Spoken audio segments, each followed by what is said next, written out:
반갑습니다. 오늘부터 또 이렇게 온라인으로 수업을 진행하게 됐습니다. 여러분들 오늘부터 2시간에 걸쳐서 이론 수업을 진행을 할 거예요. 네, 체육을 이론으로 배운다는 게 쉽지는 않지만 우리가 그래도 이제 논술형 평가를 봐야 되잖아요. 그래서 선생님이 안내했던 대로 논술형 평가 대비 이론 시간 2시간을 갖도록 하겠습니다. 그래서 여러분들이 온라인 과제하랴 또 이제 수행평가 준비하랴 여러 가지로 바쁜 거 알기 때문에 선생님이 범위도 축소하고 내용도 축소했어요. 그렇게 해서 2가지 내용을 좀 중점적으로 배워볼 건데요. 이번 시간 다음 시간 수업을 잘 듣고 정리해도 뭐 한 페이지도 안 나올 거예요. 네, 그거 조금 정리해서 공부를 좀 해서 시험을 봤으면 좋겠습니다. 이 논술형 평가라는 거는 우리가 공부 안 하면 쓸 수가 없죠. 네, 뭐 그냥 자기 막 생각나는 대로 쓴다고 뭐 정답이 아니죠. 어느 정도 지식적인 것들을 기반으로 해서 논리적으로 작성을 해야 되기 때문에 머릿속에 든 게 있어야 또 써낼 수가 있는 겁니다. 그래서 그 내용을 배워보도록 할 거니까요. 여러분 잘 듣고 꼭 노트 정리하시고 또 암기해서 기록하는 연습까지 해보고 다음에 학교 등교할 때 시험을 바로 볼 수 있도록 합니다. 이거는 변별력이 굉장히 커요. 내용이 어렵진 않아. 근데 공부하면 20점 다 맞을 수 있고요. 공부 안 한다. 그럼 쓸 수가 없어. 그러면 4점도 못 받아. 점수 차이가 굉장히 크죠. 그러니까 한 명도 백지답안을 낸다던가 막 이상한 말 써놓는다던가 이러지 않았으면 좋겠습니다. 그래서 오늘 배운 내용 여러분들 잘 기억하고 수업 잘 듣도록 하세요. 네, 이번 논술형 평가의 주제는 응급처치입니다. 네, 응급처치. 여러분들 응급처치 뭐라고 생각하세요? 응급처치 하면 딱 떠오르는 게 있죠? 심폐소생술이 아마 떠오를 건데요. 맞아요. 심폐소생술이 가장 대표적인 응급처치입니다. 그러나 그거는 중대한 상황이잖아요. 중대한 상황에서 응급처치, 심폐소생술이 맞지만 간단히 여러분들이 일상생활하면서 운동하면서 다칠 수 있는 그런 상황에서도 응급처치가 굉장히 중요합니다. 이 초기에 응급처치를 어떻게 하냐에 따라서 그 결과가 많이 달라지죠. 예를 들어 뭐 중대한 상황인 경우 사람이 막 죽어가 쓰러졌어 숨을 안 쉬어 이런 중대한 상황에서 응급처치를 내가 못한다 그럼 어떻게 될까요? 진짜 사람 생명이 왔다 갔다 하죠. 죽을 수도 있고 골든타임이라고 하죠. 흔히 사람이 쓰러지고 나서 심장이 멈추고 나서 이 4분 안에 초기 대응을 하지 못하면 거의 뭐 살아날 가능성이 없다고 봅니다. 그래서 이 초기에 응급처치를 어떻게 하냐에 따라서 사람의 생명을 살릴 수도 있는 거죠. 마찬가지로 경미한 상황 내가 이렇게 발목을 접질렸어. 염좌라고 하는데 이런 다친 상황에서 병원 갈 때까지 그냥 놔둬버리면 회복하는데 굉장히 오랜 시간이 걸릴 수가 있어요. 네, 한 3일, 일주일이면 회복할 거 막 2주, 3주 막 기부스를 하기도 하죠. 네, 그래서 경미하지만 다쳤을 때 오늘 배울 이런 응급처치 방법들을 여러분들이 잘 기억하고 적용한다면 아주 빠른 회복을 할 수가 있는 겁니다. 네, 그런 데서 이 응급처치는 아주 중요하다고 할 수가 있습니다. 그래서 크게 2가지 응급처치에 대해서 배워볼 겁니다.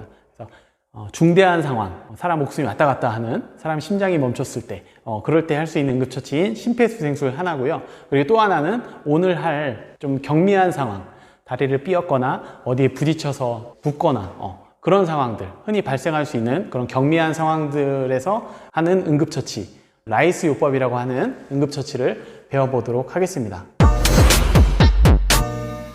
자, 그럼 라이스 요법이 뭔가 배워보도록 할 건데요.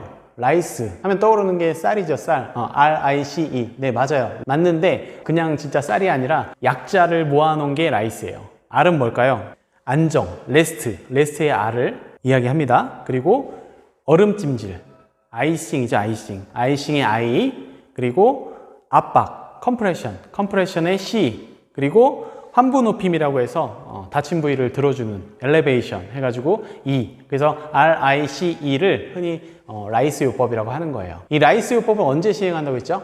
네, 경미하게 다쳤을 때 내가 발목을 삐었거나 염좌 아니면 달려가다 누구랑 부딪혀서 다쳤을 때 정말 아플 때 있죠. 그럴 때 타박상이라고 하는데 그럴 때 이제 이 라이스 요법을 해주면 훨씬 더 빠른 회복을 할 수가 있습니다. 자, 그러면 하나하나 알아보도록 할 건데요. 이게 라이스 요법이요. 순서 개념으로 알아두면 돼요. R-I-C-E. 보통 대부분 이런 순서에 의해서 응급처치가 진행이 됩니다. 좀 다를 수도 있지만 대체적으로는 그런 순서대로 진행을 하면 돼요. 자, 첫 번째입니다. 안정입니다. 안정. R. 레스트죠. 레스트. 휴식. 안정을 취해야 됩니다. 내가 다쳤어. 막 축구를 하다가 발목을 삐었어. 그러면 막 아픈 거 참고 괜찮아 괜찮을 거야 막 이렇게 뛰어다니면 그때 당시는 괜찮을지 모르나 내가 몸이 흥분된 상태라서 아픈 걸 잘 모를 수 있어요. 근데 그거 모르고 막 뛰어다니면 어떻게 된다? 기부스를 또 하게 되죠. 네, 그래서 뭔가 딱 아픈 통증이 탁 생겼어. 그러면은 일단은 몸에 이상이 있을 수 있습니다. 일단은 안정을 취해줘야 돼요. 그래서 움직이지 않는 게 가장 중요합니다. 아픈 부위를 움직이지 않도록 좀 휴식을 취하는 게 레스트, 안정 단계입니다. 아시겠죠? 네. 그 다음에 이제 두 번째, 아이싱을 해줘야 돼요. 얼음 찜질을 해줘야 됩니다. 이 찜질은 크게 아이싱, 얼음 찜질과 온 찜질이 있어요. 이거 이제 잘 구분해야 돼요. 다쳤는데 바로 막 온 찜질을 한다. 이거는 뭐 불난집에 기름 붓는 거나 마찬가지야. 아이싱, 얼음 찜질을 해줘야 됩니다. 언제까지 아이싱을 해줘야 되냐면 보통은 다치고 난 다음 48시간까지는 얼음 찜질을 해준다고 보면 돼요. 그 이후에는 온 찜질을 하는 게 맞는데 그 전까지 하루 이틀 정도는 아이싱을 해주는 게 맞아요. 아이싱을 해주는 이유가 뭘까요? 보통은 딱 삐었을 때 우리 이제 발목을 예를 들어서 발목이 딱 삐어지잖아요. 그러면 그 안에 근육과 인대와 건 이런 부위에 약간의 손상이 일어나요. 네, 출혈이 생깁니다. 그러면 어떻게 돼? 거기에 이제 모세혈관이나 이런 것들이 터지면서 피가 점점점 혈관 밖으로 새어나오고 이제 퉁퉁 붓게 되는 거예요. 네, 그래서 이제 다친 부위가 보통 붓잖아요. 네, 그건 그 안에서 미세한 출혈이 있기 때문입니다.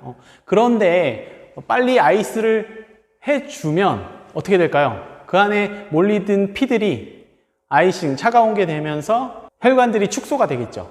혈관들이 이렇게 축소가 되면서 혈액이 글로 가지 않는단 말이야. 그러면 이제 붓기도 가라앉힐 수 있고 부종이나 이런 것들을 감소시킬 수가 있습니다.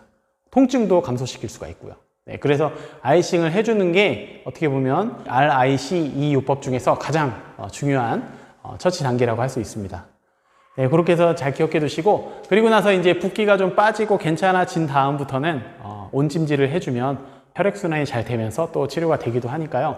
이 아이싱과 온찜질 좀 구분을 해주시고, 응급처치에서 초기에 하는 찜질은 냉찜질, 얼음찜질입니다. 그래서 두 번째 얼음찜질 잘 알아두시고, 그 다음 세 번째 C입니다. C. 컴프레션.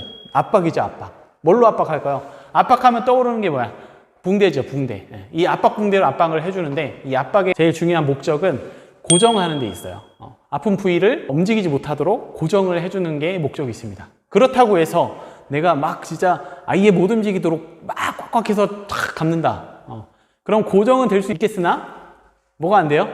혈액순환이 안 되겠죠. 아예 피가 안 통해버리면 오히려 더 이 세포가 괴사할 수가 있어요. 그래서 위험합니다. 잘 중요한 포인트는 압박을 할 때, 붕대를 감을 때는 약간의 혈액순환이 될 수 있도록 조금은 여유를 두고 감아줘야 돼요. 물론 이제 좀 고정은 하되 너무 꽉 묻지 않는 정도, 그 정도가 혈액순환 정도는 될 수 있을 정도로 압박을 해줘야 됩니다. 3단계 압박 단계를 알아보았고요. 그리고 그 붕대를 감을 때는 이 감는 것도 약간 요령이 있어요. 심장에서 먼 쪽부터 가까운 쪽으로, 아래에서 위로 올라오는 겁니다. 그냥 그거는 그냥 상식으로 알아두시면 되고. 자, 마지막 4번 엘리베이션, 거상이라고도 하는데요. 내가 아픈 부위를 올려주는 거야.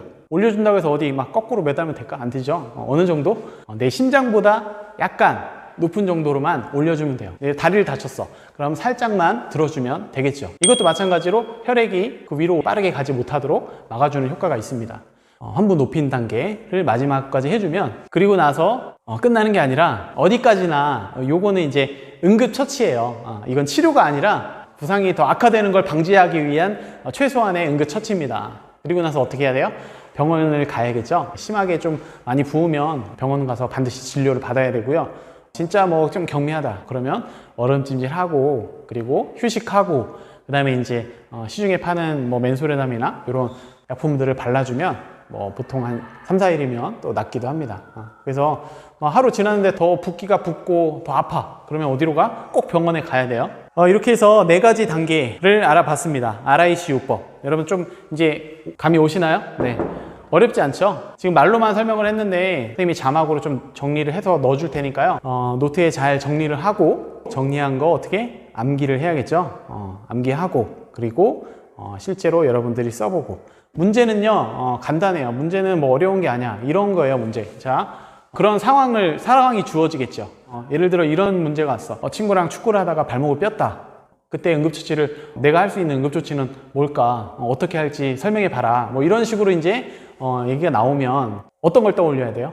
그럴 때 이제 딱 라이스, 우리가 배운 내용, 라이스를 떠올려야 돼요. 그래서 우리가 처치해야 될 요법은 라이스 요법인데, 그 라이스 요법을 여러분들이 하나하나 순서대로 그런 진행하는 절차를 쭉 여러분들이 작성할 수가 있으면 됩니다. 그래서 아픈 부위를 일단은 안정을 취해주고, 그리고 나서 차가운 얼음으로 찜질을 해준다. 이 얼음 찜질을 하는 이유는 통증을 감소시키고 붓기가 붓는 것을 방지하고 부종이나 이런 염증들을 예방할 수가 있기 때문이다. 이렇게 또 쓰고, 그 다음에는 하면서 쭉 이렇게 해서 그 4단계를 내가 실제로 그 사람을 어떻게 조치할 수 있는지를 여러분들이 아느냐 모르느냐를 평가하는 문제입니다. 그러니까 4가지 여러분 잘 정리해 놓고, 정리한 내용을 바탕으로 시험지에 작성을 하면 됩니다.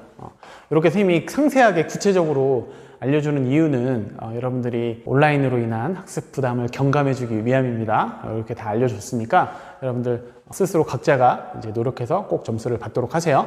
네, 그러면 다음 시간에는 심폐소생술에 대해서 배워보도록 하겠습니다. 오늘 수고했고요. 끝나고 돌려보면서 노트 정리해라. 안녕.